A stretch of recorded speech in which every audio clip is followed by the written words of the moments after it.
Hi again. So, I touched upon the topic of practicing for peace in the first video, and I've been talking about it at length in my classes pretty much since the day after the marathon bombings. You could say that a lot of things changed that day. The marathon has always been this humongous inspiration for me. I am not a marathon runner. A lot of my family members have spent many years running marathons. Big, huge inspiration in my life have been those family members, even if they were subtle in my background as inspiration. I can draw upon that as part of my motivation to sometimes get up and get going. And so when I see people draw up the drive and the necessary training and practice and energy and nourishment and dedication to prepare for a marathon, the very quintessential moment of strength and endurance, and to see the events that took place here in Massachusetts in our backyard and for the most part on our doorstep and right in front of so many of us.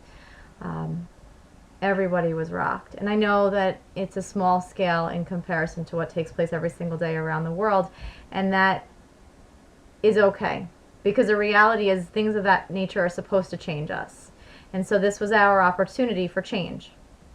This was our local opportunity for change, and we are very fortunate. And so I'm not going to feel that I'm going to close the door and not notice what takes place here because all of those kinds of bombings and big life-changing events take place elsewhere. No, I'm going to bring that to the yoga mat. I'm going to bring that to you, my students. I'm going to bring that to my family. I'm going to bring it to myself every single day.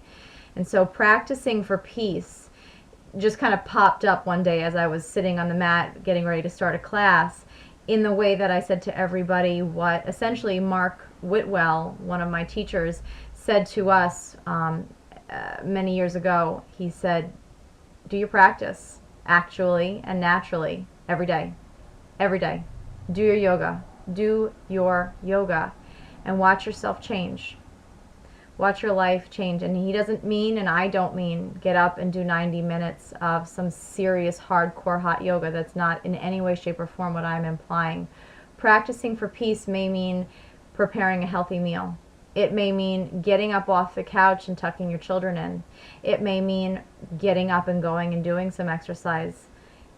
And it may mean doing 7, 10, 30 minutes of yoga, because when you do that which nourishes, you are re-nourished.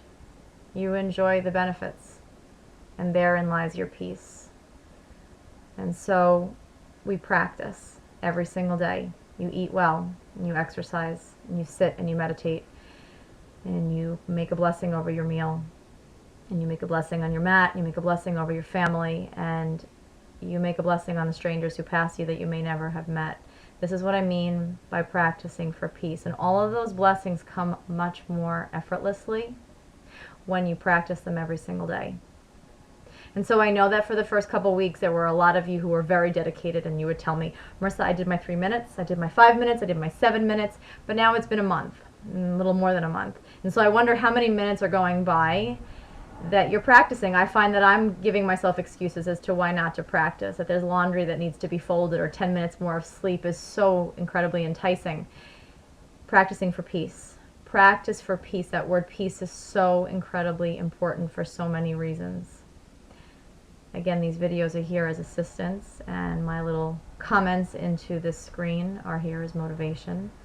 But this is what I mean when I say practice for peace. So put it on a t-shirt, write it on a card, put it on a post-it note next to your alarm clock, so when it goes off in the morning and you want to hit snooze, it says practice for peace, and you get up.